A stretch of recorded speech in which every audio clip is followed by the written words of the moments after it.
Do you want to know more about running realistic operations on your model railroad? Why don't you stick around and watch this segment and see how we do it on the Sayre secondary.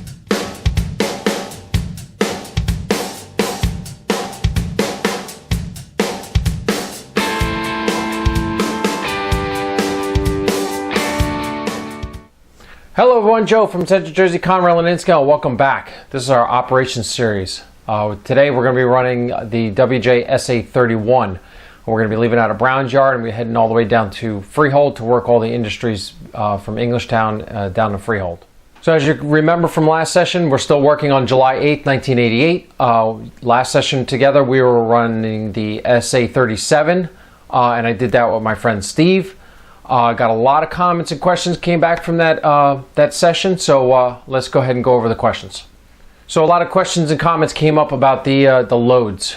Some of the people were kind of getting confused with the, I guess, with the center I-beam cars where we were saying that they were loaded and there was nothing on there. So can't be RR. He recommended maybe just putting a note card on one of them just to indicate load until we get loads together.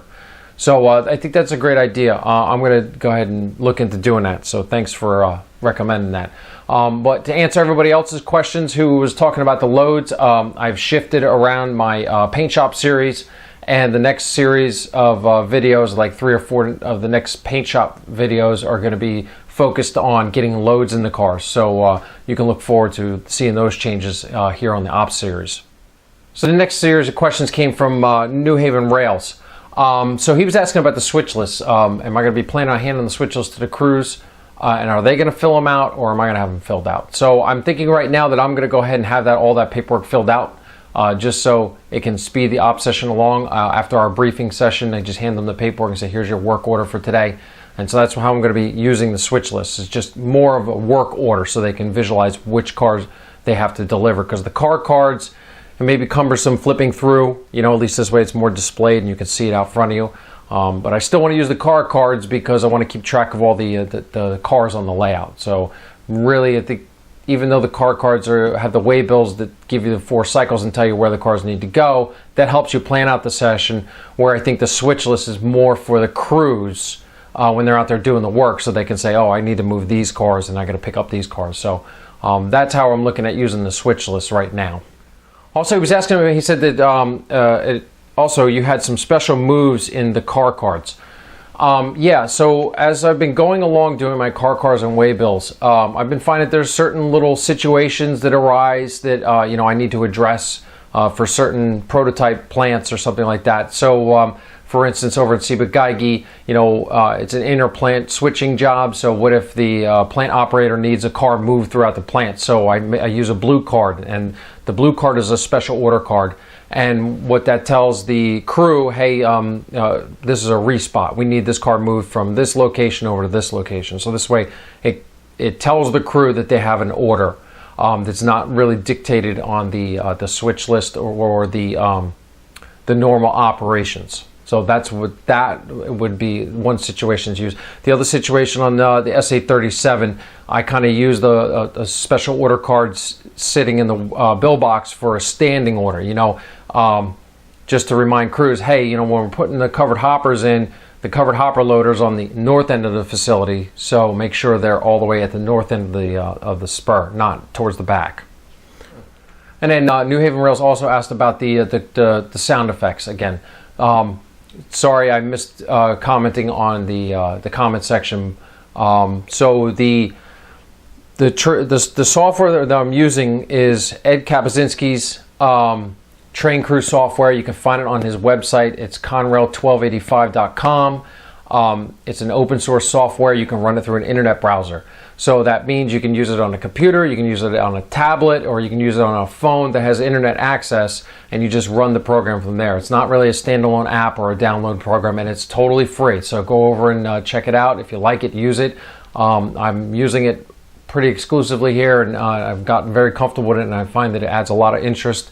It also makes you slow down your movements and count those steps and wait for brake tests and all that stuff. So it just makes the switch series go a little more prototypically, a little longer, because you have a tendency when you're running your switching by yourself is to, you know, fly through it. Crank the throttle up to, you know, max power, get that locomotive running back and forth, and drop those cars quickly and stuff. So you know, it's a hobby. You want to have fun. It's not a rush to get it done. So I think, and it's just a tendency when you're by yourself, you don't have no concept of time. So I think the app really keys you into that concept of time and slows you down and helps you enjoy yourself more. So go check it out. So the next series of questions was from Tiddly Junction. And it's more on a personal level. He wasn't really asking so much about operations and car cards and all that stuff. So I'm going to go ahead and throw this series of questions up here. He was asking, so when I come home and I want to relax, what do I do down here in the train room? You know, what do I complement my trains running with? Do I, you know, on all that stuff. So, you know, lately I've been finding when I come home from work, you know, work a 12-hour shift, you know, kind of beat, and do the evening routine or whatever here at the house and take care of my chores, and then I find myself down here in the evening just turning, pulling a train out and letting it run the loop. And believe it or not, I turn the lights out and I turn the night lights on, and I sit down here in the dark and just, you know, if I don't have to work the next day, I'll have a beer, or you know, if I got to work the next day, I just grab a soda, just sit down here and relax. And yeah, it really makes a difference. You know, just coming down here and just watching stuff go, and like I've indicated many, many times, everything's running so well that I can just sit in my chair and let it go. So thanks, Tiddly Junction. Thanks for asking. So my buddy Ralph Greenberg, he was asking about the EOT device on the end of the car. What I'm using is made by GatorWorks. You can find GatorWorks on eBay. I don't think they really sell on their own site. So they have an eBay store. You can find them. I have seen them actually on a couple of vendors' sites. They're really nice because I have the original series of EOT devices, and what it was it was a lithium watch battery with a little slide switch, and then over to a surface mount LED that it looks like a little block, so it kind of looks like an EOT. And all you do is you hit that slide switch, and it's all automatic. It flashes on its own. I have noticed their new ones that they have out that they did away with the slide switch, and it's actually a magnetic reed switch. And I think that's awesome because it's a little bit of a pain to have to open the car up and turn the switch on for the battery. So now with the magnetic reed switch, it makes it that much easier. So Matt Jones was asking, are we going to see any foreign power? I don't know, Matt. What do you think? Okay, so the next one is some more technical recommendations from Mike Simmons. He was saying that the one step that we might be missing here is after each industry we need to do an air brake check, not so much as a test. And that would be something as simple as either putting a gauge on the train line to read the brake pressure, or reading the pressure off of the EOT. So that's one little step that we can add into our session here to increase realism.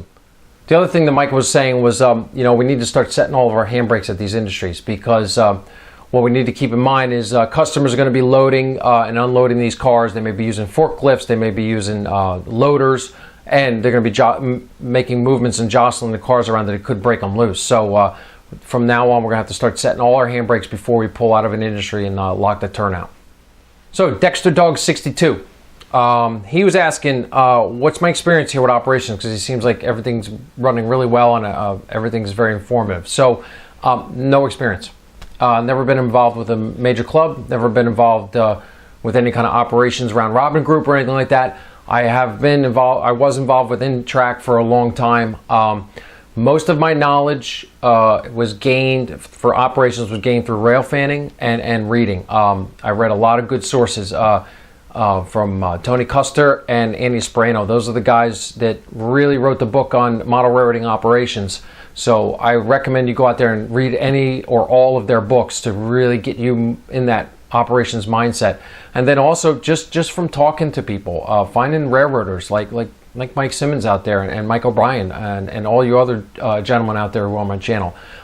Just talking and conversing with them through email, even though I've never met them and never sat down and talked with them.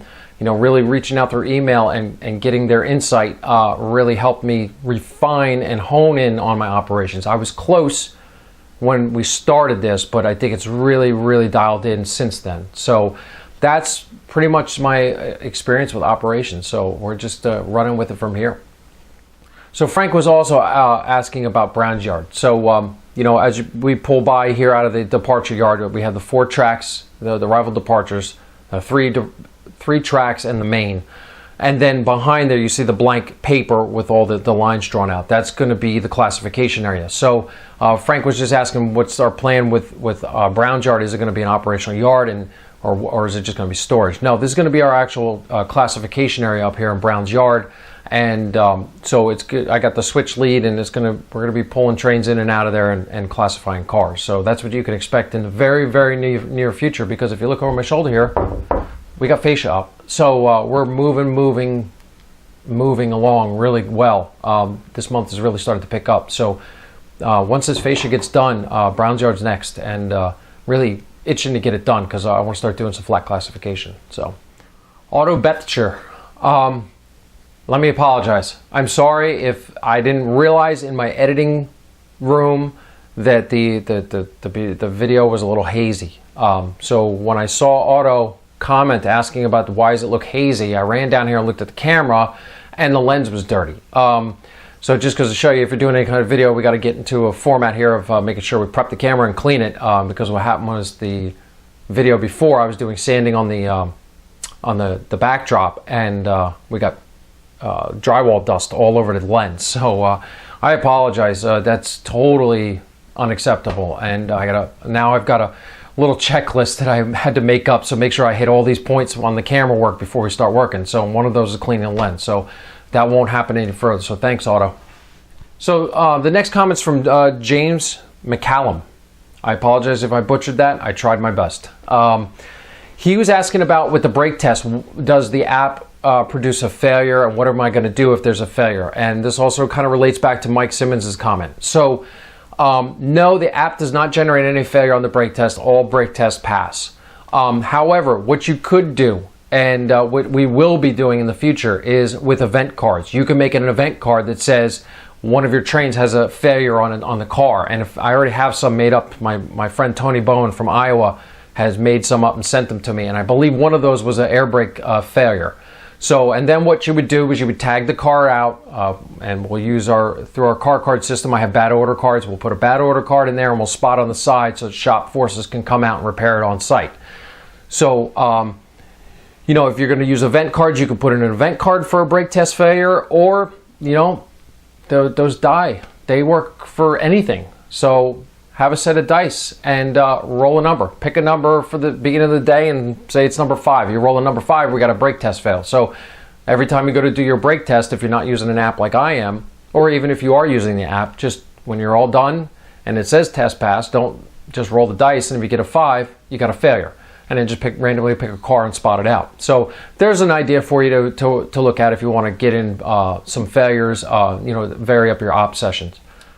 Okay, so I think I might have hit a chord with some railroaders out there. Paul and Rob Brown, thank you very much, gentlemen. I appreciate it. Keep me honest here. Made a big mistake. So when you're the train crew and the conductor's on the ground and he says, I need you to pull forward. Well, an engineer is going to pull forward, meaning the forward end of the locomotive. He's going to go in that direction. Or if you say back, he's going to go in the back direction, towards the rear of the locomotive. Doesn't matter which direction you want him to go down the tracks. It's the direction the locomotive is following.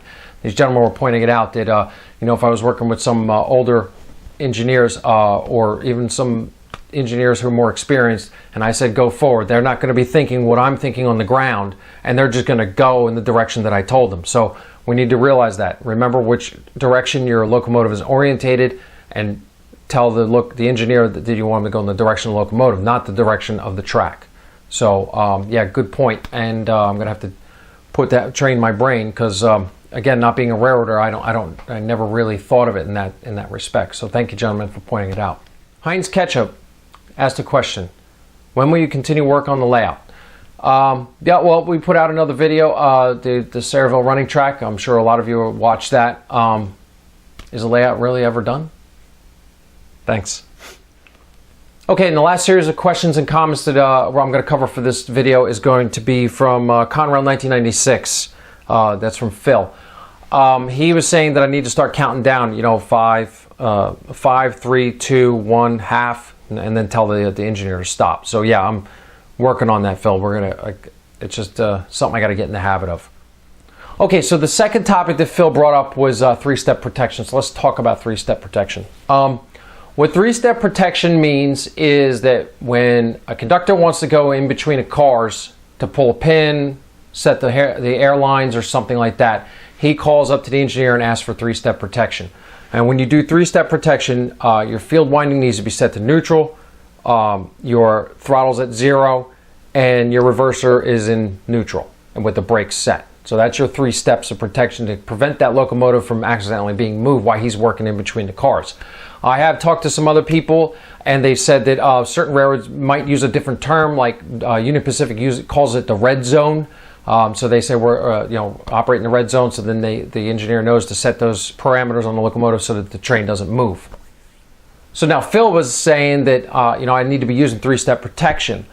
Through my research, well, first of all, let's put it from this perspective. I spoke with the train crew software designer, Ed, and he said that through his research in the 80s, that Conrail wasn't using 3-step protection, that it didn't come into effect until the 90s.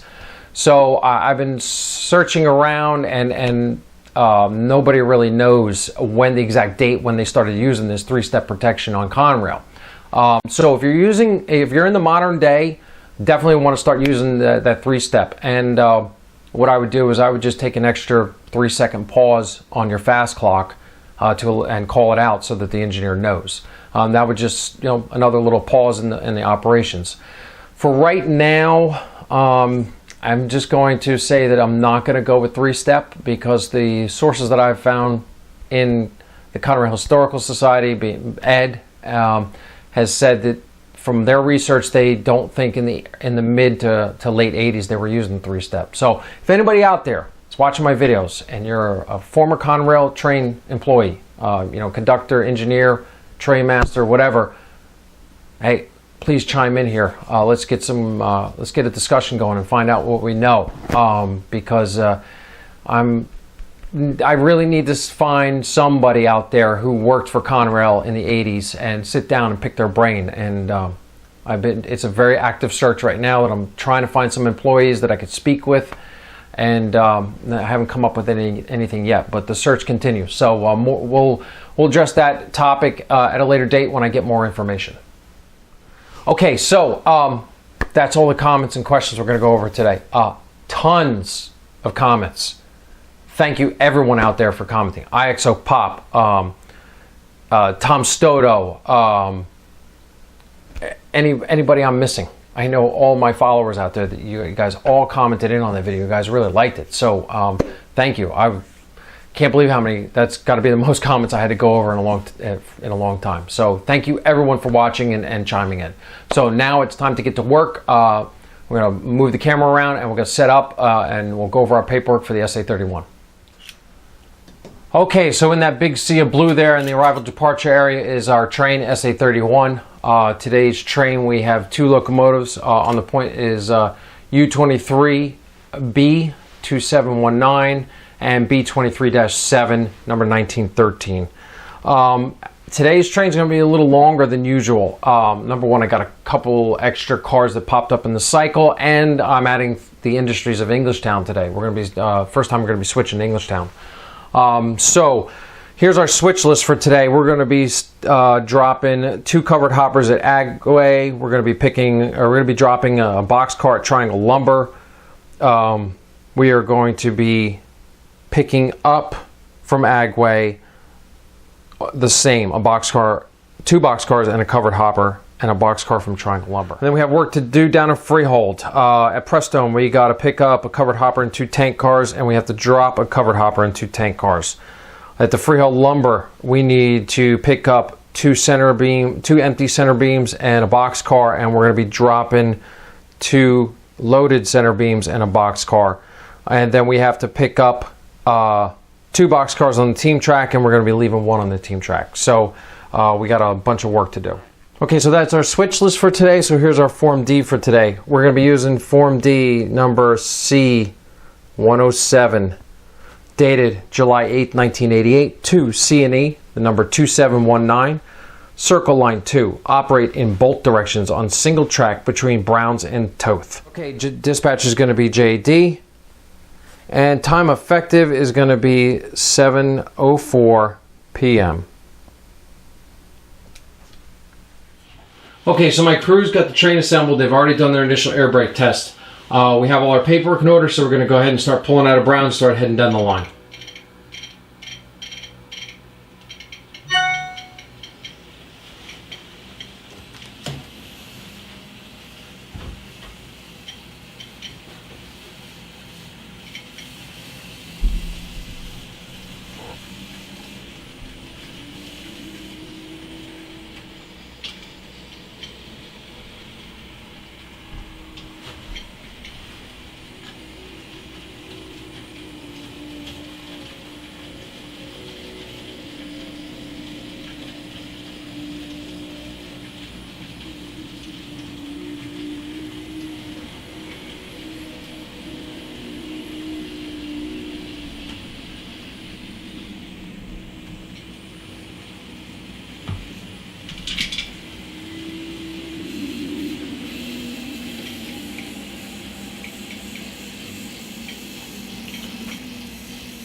Okay, so our first stop here is going to be in Englishtown. What I need to do is we need to make some room to work down at Freehold. So I'm going to take the first 3 cars in the train are for Englishtown. So we're going to spot them on the runaround here at Englishtown and leave them. And then we'll work Englishtown on the way back. So first thing we're going to do is on that the Chemplex plastic hoppers, we're going to set a handbrake.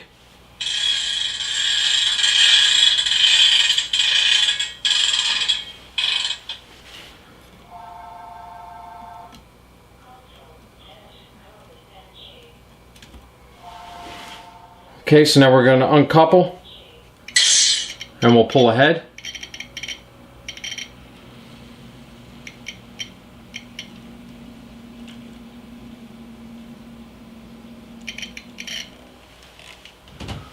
Our conductor is going to open the turnout for the Englishtown runaround and we're going to back down.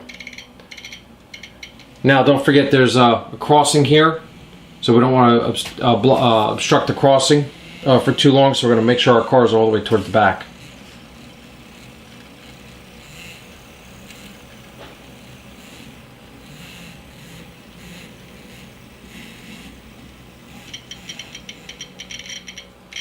Okay, so we're going to set one handbrake.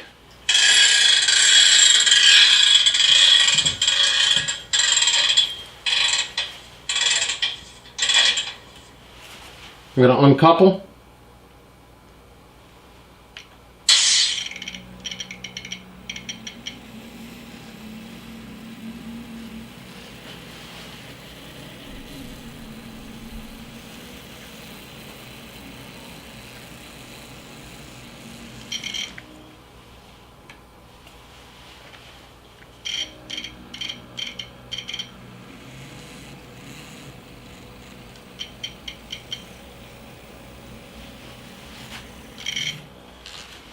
We will couple and connect.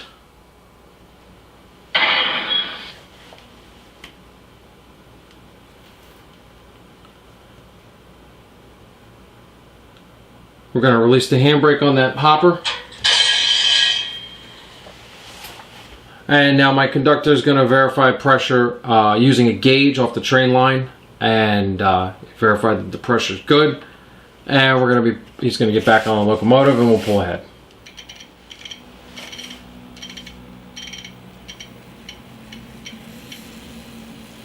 Alright, so those cars will be tied up there until we get back.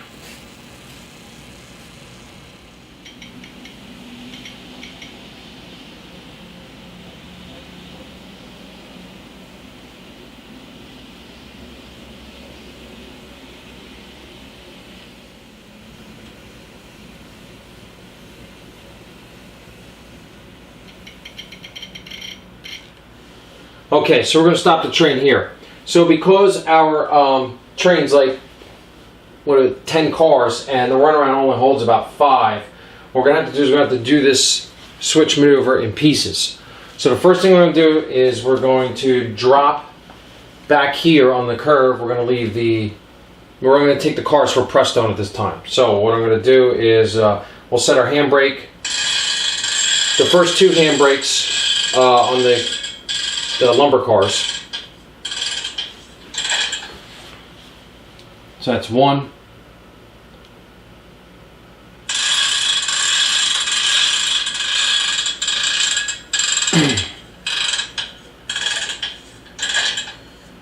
2. Now I'm going to uncouple.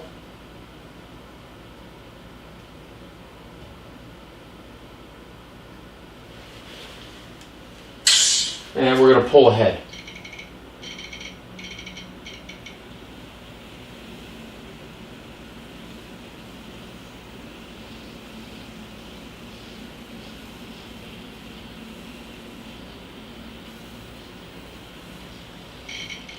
So I'm going to set one handbrake.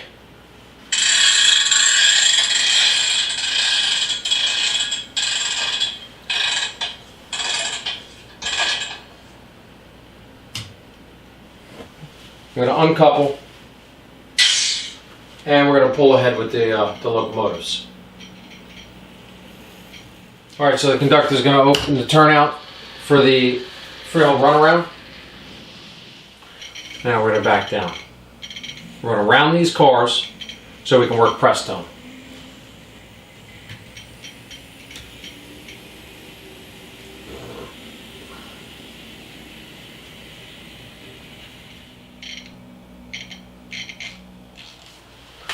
Alright, so we've coupled up. So we'll couple and connect.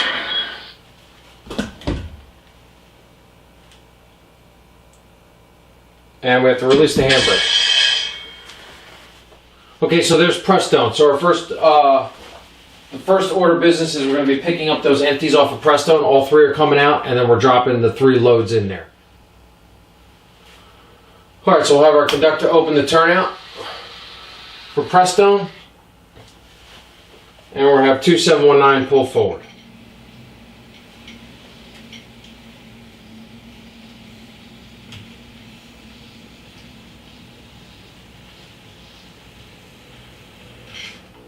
Okay.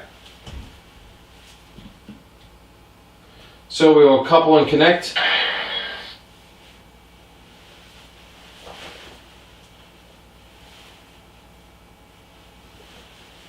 We will release the handbrakes on all 3 of those cars on the siding.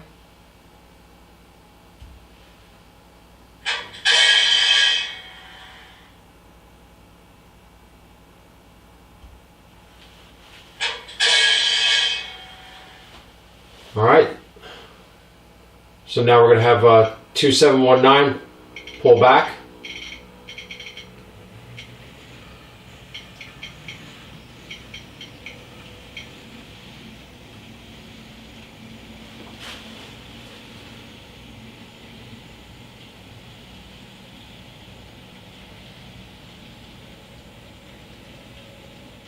Conductor's going to line the turnout for the main. And we're going to push these empties down past the plant on the main, and we'll just leave them out there.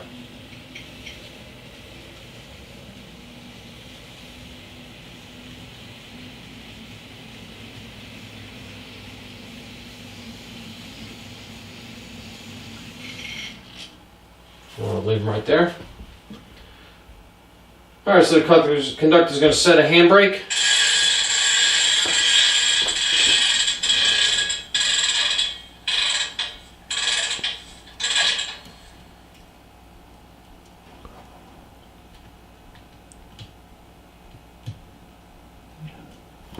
We're going to uncouple there, pull forward,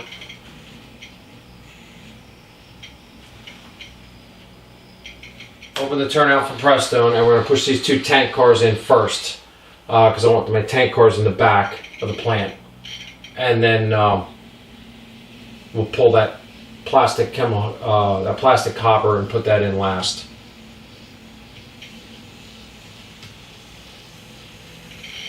All right, so we're gonna stop there. Set a handbrake on one of the tank cars.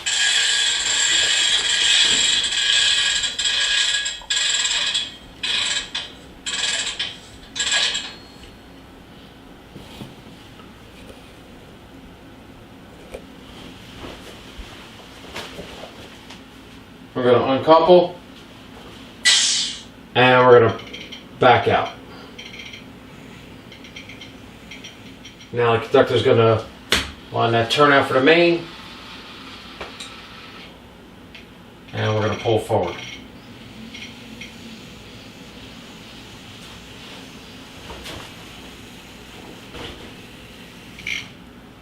All right. Now we'll couple and connect. I'm not going to release the handbrake because I set the handbrake on the Conrail hopper. One less step we have to do.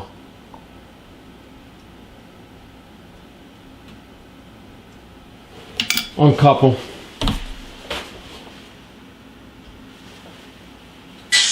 And we're going to back up.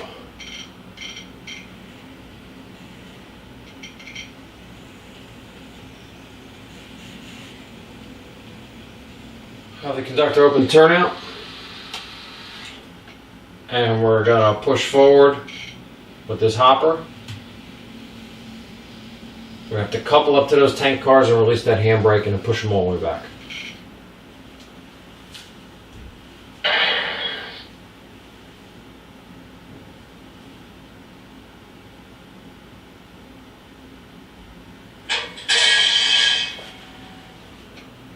All right. 2719 is going to pull ahead about 4 car lengths.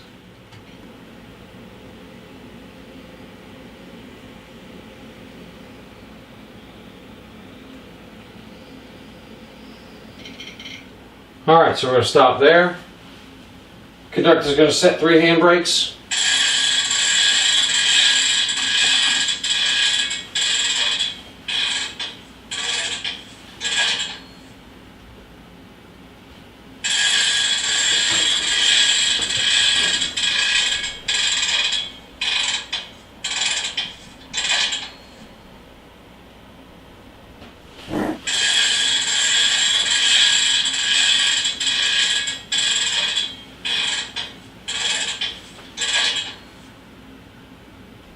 We're going to uncouple,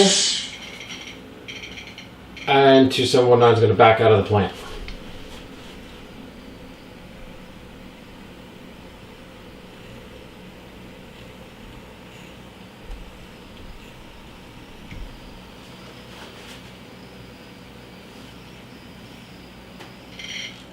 All right, our conductor is going to line and lock the turnout for Prestone because we're all done there. Okay, so we're going to take a paperwork pause here. Pulled the cards out of the bill boxes for the loads we picked up. And here's the car cards for the loads we dropped. So I'm going to go ahead and put these in the bill box so we don't get confused. I'm going to grab my switch list here and I'm going to go ahead and mark off on the work that we've done. So we did our setouts and we did our pickups. So now what we're going to do is we're going to go back down and we're going to pick up the cars that we need for Freehold lumber and we're going to work that.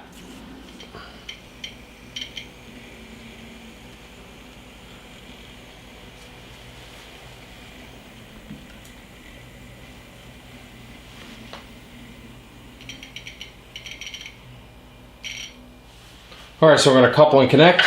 Alright, we're going to release our 2 handbrakes that we set on the first 2 lumber cars. So we're going to pull forward.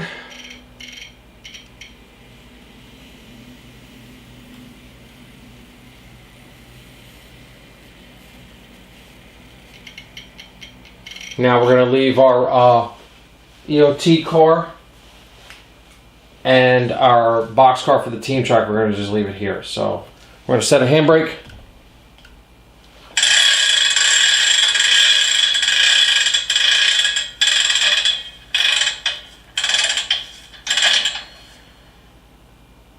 And we're going to uncouple, and we're going to pull ahead.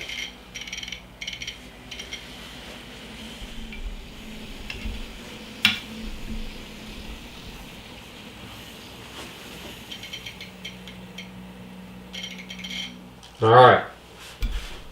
So there we are. We got our 4 cars on the team track. We're going to set a handbrake.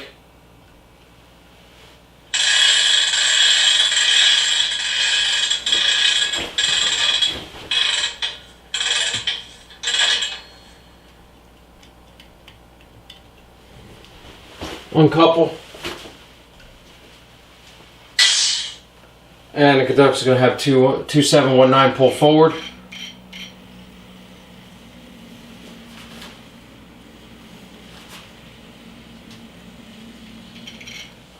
He's going to open the turnout for the runaround.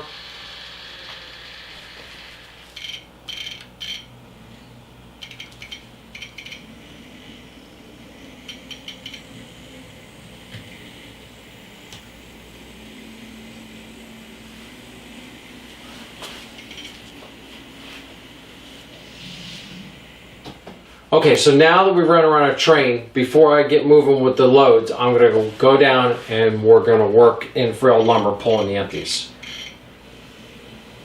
So what I'll do is I'll pull down into the plant. We'll have the conductor open the turnout and the gate for Freehold lumber.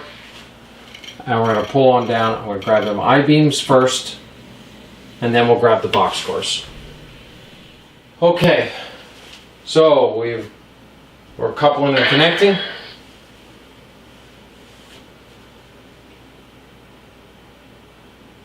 Release the 2 handbrakes on the empty I-beam cars.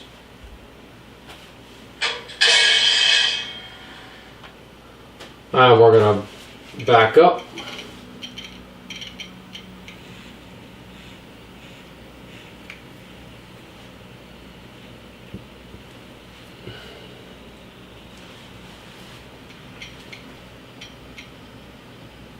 Conductor's going to line the turnout for the loading dock, and we're going to back down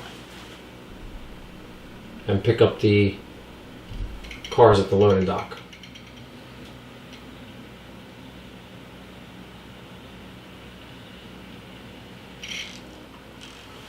Alright, couple and connect.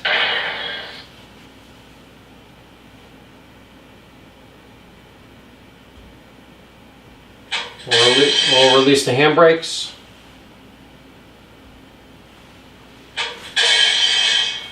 Alright, now we'll have 2719 back out.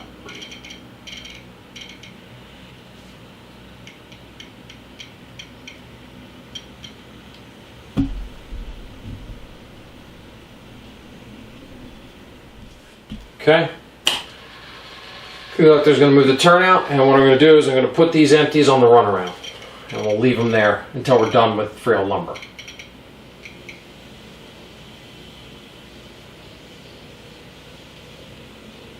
I left the southern end of the runaround open so I could make sure I push it back out on the main.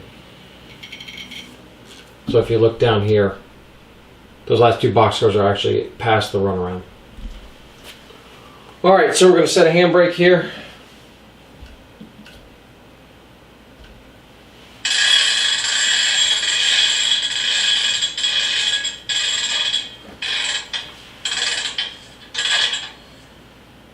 We will uncouple, and we'll have 2719 back out.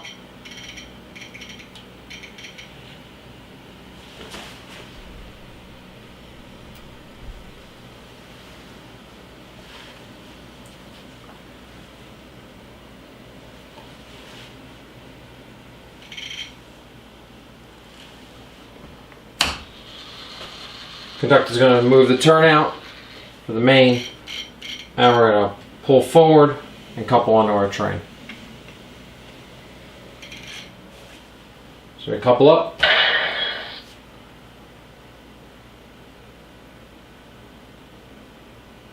Release our handbrake, and now we're going to have 2719 back up. Probably about, say, like 7 car lengths.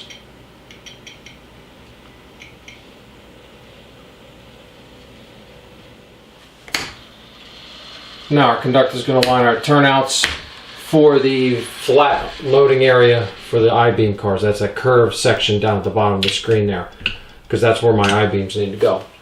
We're going to have 2719. We're going to have them pull forward about 6 car lengths.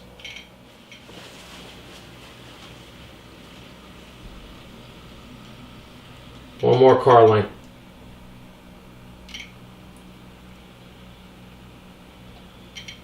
That's good right there. Alright, so we are going to set our handbrakes on the 2 loaded lumber racks.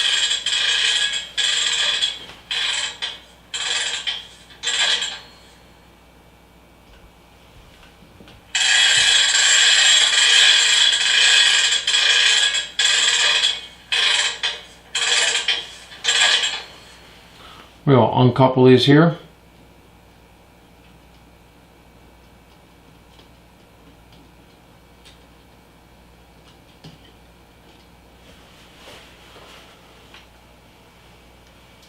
Alright, 2719, bring it back 1 car length.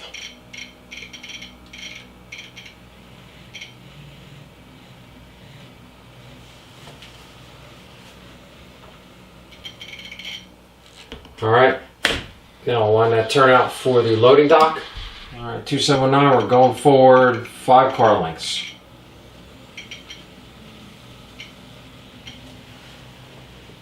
Now this loading dock here, this is so that the lumber company could unload their boxcars whether it was raining or not. So this way the lumber would stay dry. So it's still there too. If you look on Google Earth, you can see it. So, all right, we're gonna spot these 2 boxcars right there. So the doors are under the overhang. We're gonna set our handbrakes.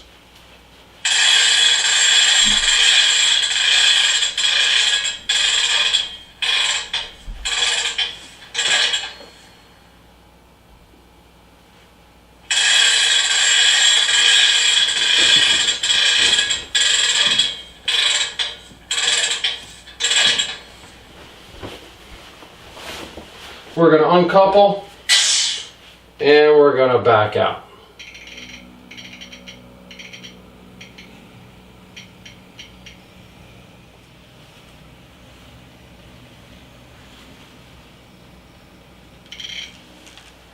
And we're going to go ahead and line lock the turnout.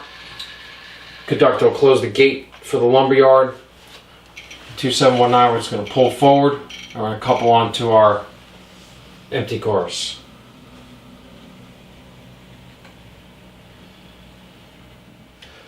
Alright, so couple and connect.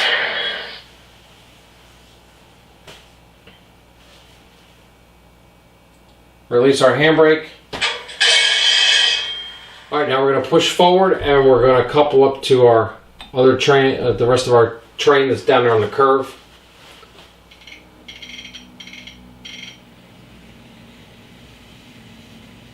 Alright, so we will couple and connect.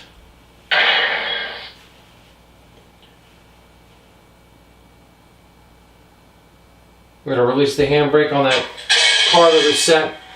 Now what I want to do is, while we're moving cars right now, I'm going to push everything off the runaround, because we're still going to need it to run around for the box car that's for the team track. So we're just going to go ahead and push it all the way down.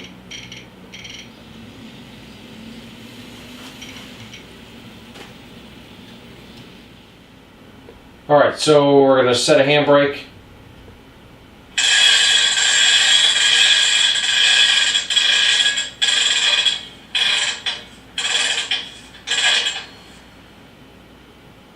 We're going to uncouple. Then we're going to pull ahead. I'm sorry, we're going to back down. We're backing.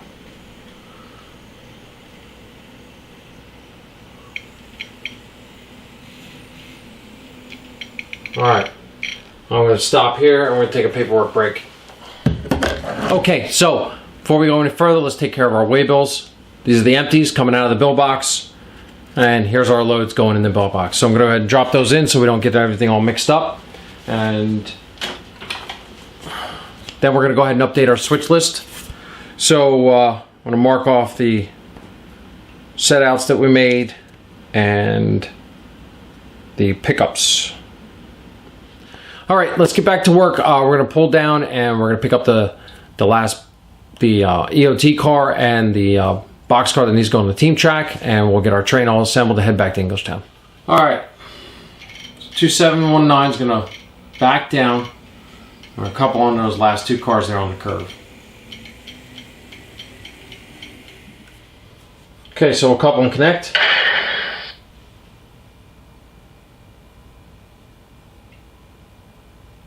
Release our handbrake. And we're going to pull forward.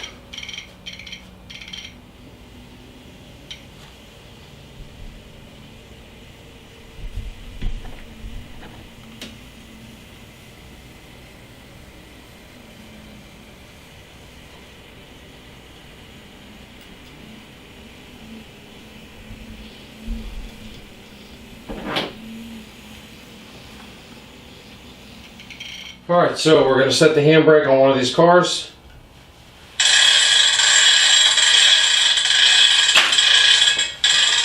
Uncouple.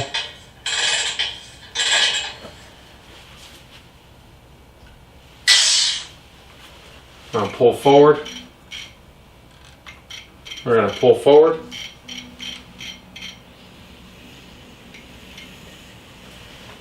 Conductor's going to open the turnout at the south end of the runaround. We're going to back down and run around these cars.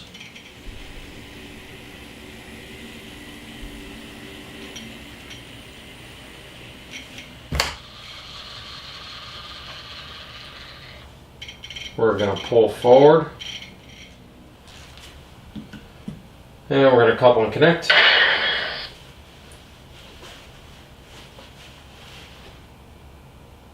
Going to release the handbrake.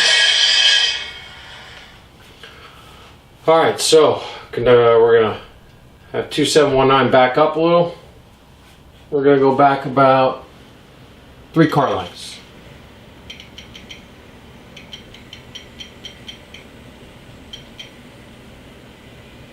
All right, conductor's going to open the turnout for the team track. Back in.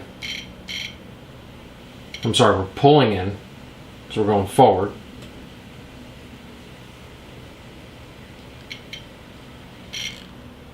All right, couple and connect.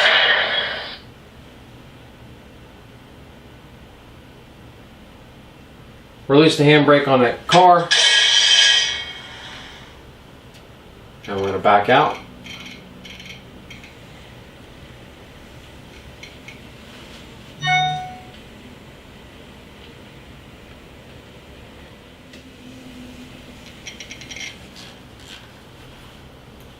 We'll set a handbrake.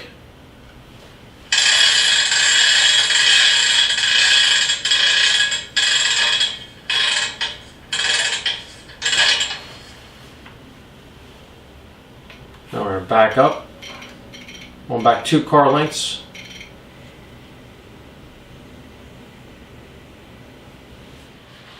Conductor will align the turnout for the team track. And 2719 is going to push forward 4 car lengths.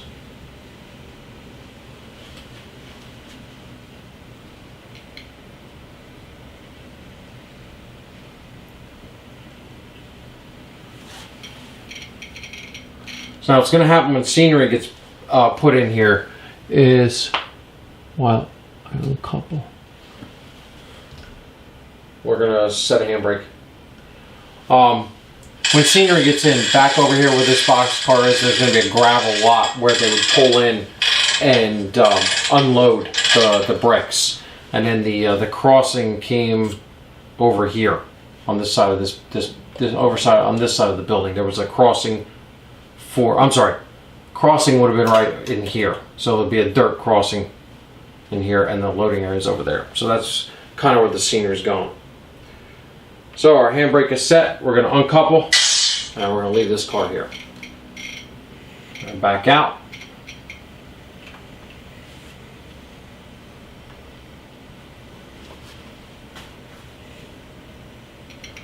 And the conductor is going to line lock the turnout for the main. Now, what we need to do is, that's our end of train car. So I'm going to put that on the runaround. I set the handbrakes on this car.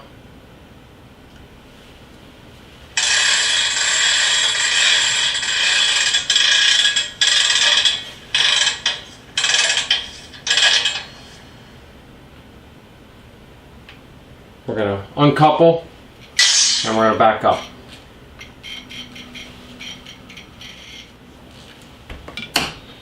Conductor's going to line and lock the turnout on the north end of the runaround for the main. 2719 is going to pull forward.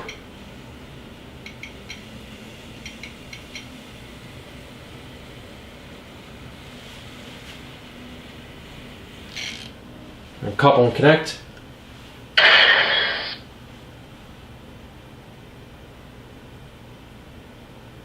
Release the handbrake. And we're going to have 2719 continue to shove forward.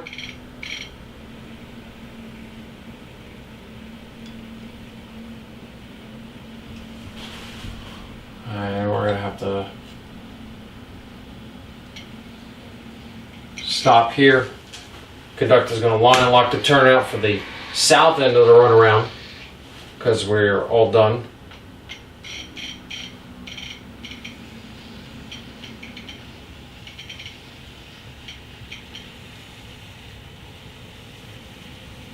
And we're going to couple onto our train. So we're going to couple and connect.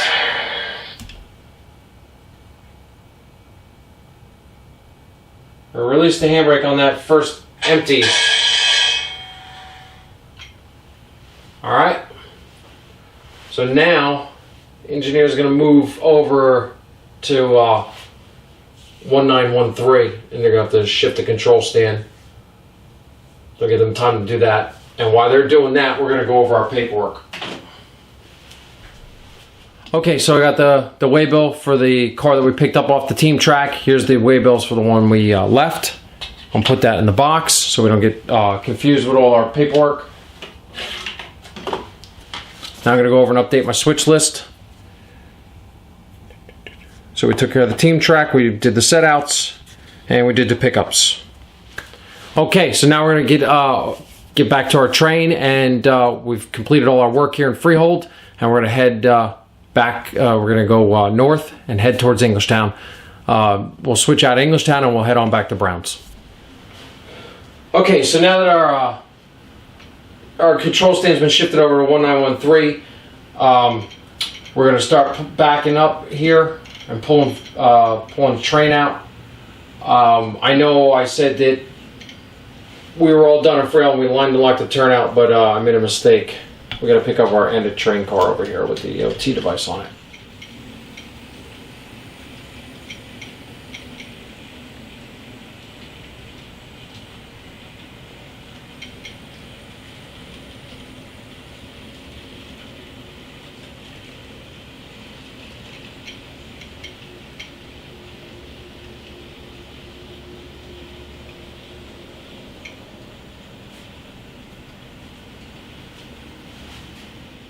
So we're going to couple and connect.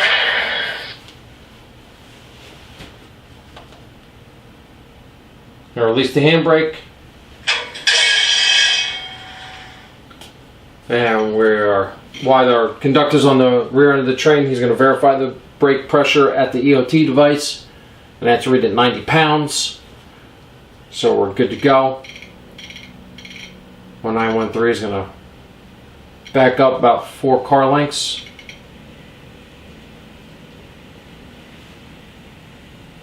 Now the conductor's going to line and lock the turnout because now we're all done in Freehold.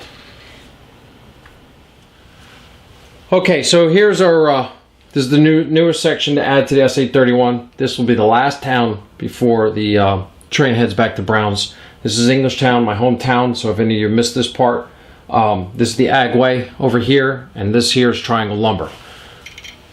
So what our train will do is we are going to pull into Englishtown, and we're going to stop just short of this crossing here. That's County Route 527. We're going to stop here. We're going to set 2 handbrakes because there's a slight grade.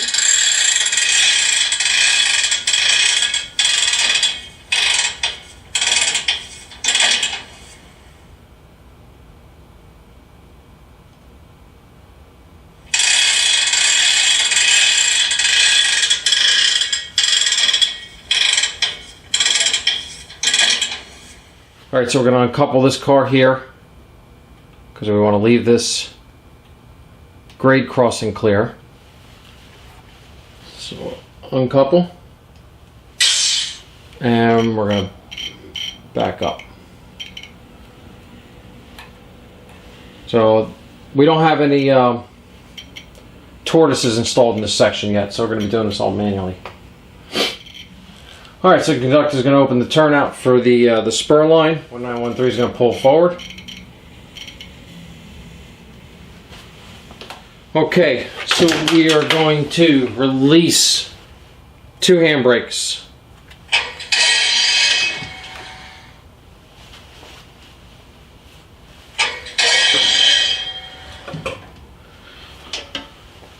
Now, we're going to pull forward.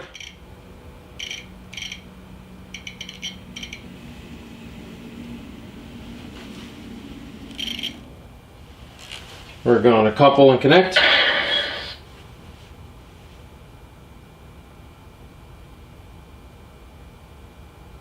Release that handbrake. And now 1913 is going to back up and pull these cars out.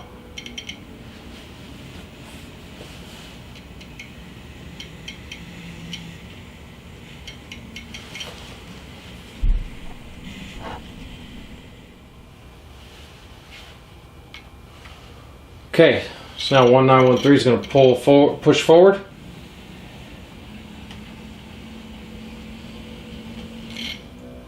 Okay, we're going to couple and connect.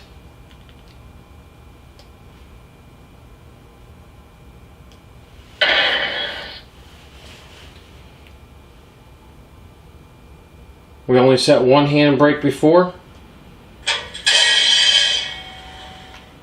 And we're going to pull forward. I'm sorry, we're going to back up. 1913 is going to come back about 4 car lengths. Okay. Conductor is going to line and lock the turnout for the main. 1913 is going to push forward.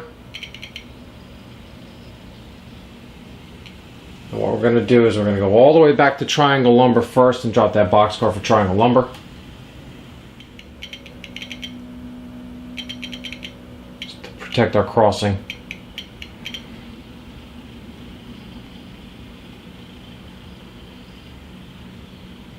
And right about there is the spot for the triangle lumber. So we will set a handbrake.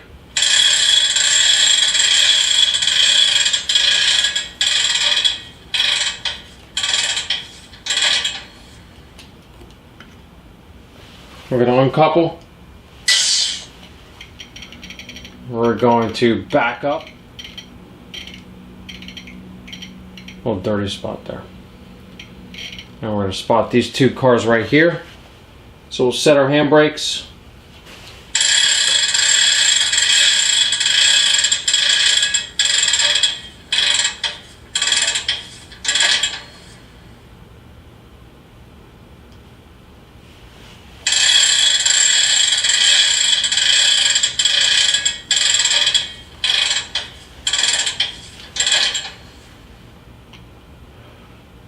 We'll continue to back up.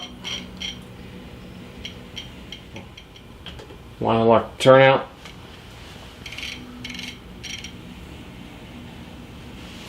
Alright, have them. 1913 is going to push forward until we connect with our train.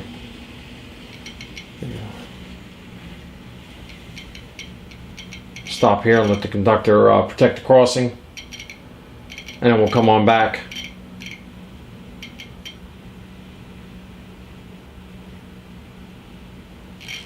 Connect with our train.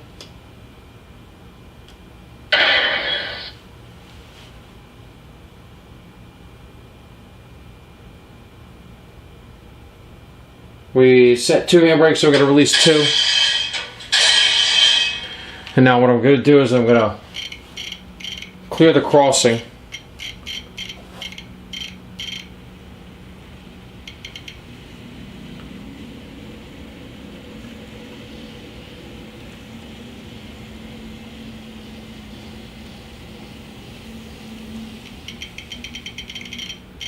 Okay, and we'll stop here so we can do our paperwork. Okay, so we're all done in Englishtown. So here's my car cards for the loads that we dropped, and I'll pick up the empties. So I don't have a bill box right now, so I'm just putting these on top of the foam core mock-up building. So we got our paperwork, so we got our waybills all taken care of. So I'm gonna go ahead and update our switch list. And with that being done, we completed all our work on our switch list. So now all that's left to do is to do our air test, and we'll be all set to head on back, because don't forget, our Form D gave us track authority and bolt directions from Browns all the way down to Tote. So we don't need a return order. We're just gonna go home on this order because it was verified in bolt directions. All right, so let's do our air test and get ready to head on home. Okay, so now we're gonna go ahead and do our air test. We have 12 cars in our train, so we're gonna go ahead and charge the train line.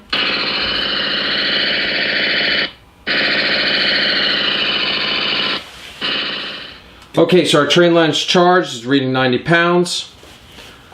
So conductor's gonna call up 1913, give me a set. He's gonna make a 20-pound reduction on the brake line, setting the brakes. So the conductor's gonna verify the pressures at 70, because it made a 20-pound reduction.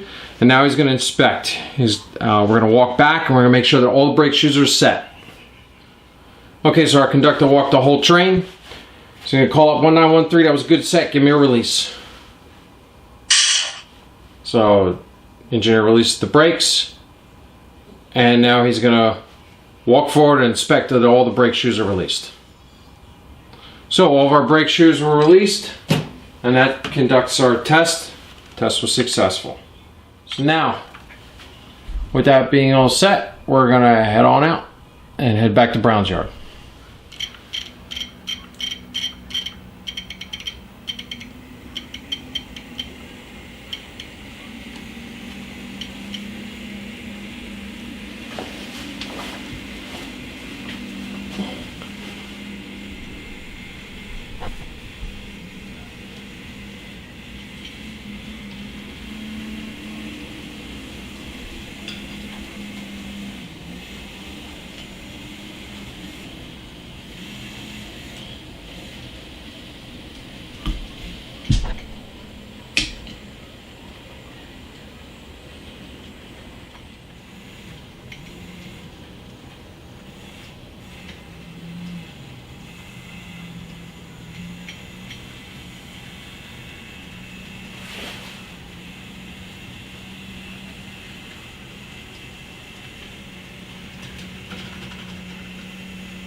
Okay, so SA-31's back in Browns, and that completes our run.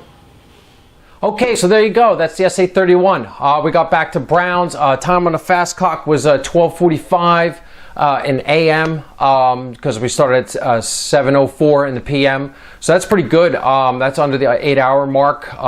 So I'm very happy with that, and that's added them new industries down in Englishtown. So we had to stop and switch those out. Yeah, so a little different. Had the extra cars, and I figured it's just wiser to leave them up here and make a little more room for us. That's a little less. We had to jockey around down in Freehold. I don't know how prototypical it was. Not really too sure, but I think it made sense. So I think that's how we're going to run it because it came out pretty good. Secondly, you know, this time down in Freehold, we had a full train this time. You know, 13 cars. My runaround down in Freehold is only 5. So I had to come up with a solution, and I thought that solution was best to just leave the train north of Route 9 and just bring it down piece by piece and do the runarounds piece by piece, and then shove those empties south of Freehold out on the open track. So now I could have taken the train all the way down to Lakehurst and ran around down there, because I have a full length runaround down there. That's like that fits 15 cars. However, I wanted to convey the idea of distance, because let's look at it from this perspective. Freehold to Lakehurst in the prototype is about 20 miles. So that's going to take a long time for a crew to get down to Lakehurst and use their full-size runaround to do it. So, you know, I didn't want to do that. So that's why I thought just bringing it down piece by piece would have been better. And the prototype in Freehold, I think the runaround, it maybe holds about 15 cars. But of course, through compression, we had to reduce it and fit it into the track plan. But I think it worked out really well. Adds some little more stop and goes, a little more time, slowed everything down. So I think I like that. We're going to keep it like that. So in the beginning, you know, we had a lot of comments and questions we went over, and I really love it. I love when you guys participate and ask questions and stuff, and it makes me think more. I have to do some research to find the answers if I don't know it, so I learn while you learn. So let's keep it going. I like this video, or you got questions or burning questions that haven't been answered, throw them up there and let's talk about them. So yeah, thank you all for participating in that, and I like that. I'm going to use this opportunity to do a free plug for YouTube Model Builders Live. Don't forget, on Wednesday nights, I'm doing the YouTube Model Builders Live, hosting, well, with Bill Graham. I'm kind of co-hosting, doing a locomotive shop series. So please go over and check out their channel and come by and see me do it. We do it live, so you can ask live questions, and you know, I can talk with you. So make sure you head over there and check it out. Next episode is going to be Wednesday night. I believe it's October 13th. I don't have a calendar in front of me. I'll get back to you more on that. Also, you can always check the Facebook page. I'm always putting the links up to those, so you can go over there and get that information when it's happening. So next operation sessions, we're going to run the SA-35 and the SA-37 Extra, and that will close out this session of July 8th, 1988, and I'll go ahead and clerk the layout. And I think we're not going to get after that, so that'll be the month of October. This is September. And then November, I don't think we're going to jump right back into an op session, because I think a lot of you indicated they wanted to just see some trains running. So I think for our operations video, I'm going to take you on a rail fan trip, and we're going to rail fan the Sayhurst secondary. I got a good little backstory. We're going to make it a little realistic, I think, and we'll take it from there. So that's going to put a wrap on this operations session. So if you're a first-time viewer and you've seen this for the very first time and you like what you see, please subscribe to our channel so you can see more of these videos, because we're doing ops videos every month. If you are already a member of the channel and you're following and you like this video, please hit the like button, leave me some comments and questions. Otherwise, that's all I have for you this time, and I'll see you next time on Central Jersey Conrail and INSCO. Thanks.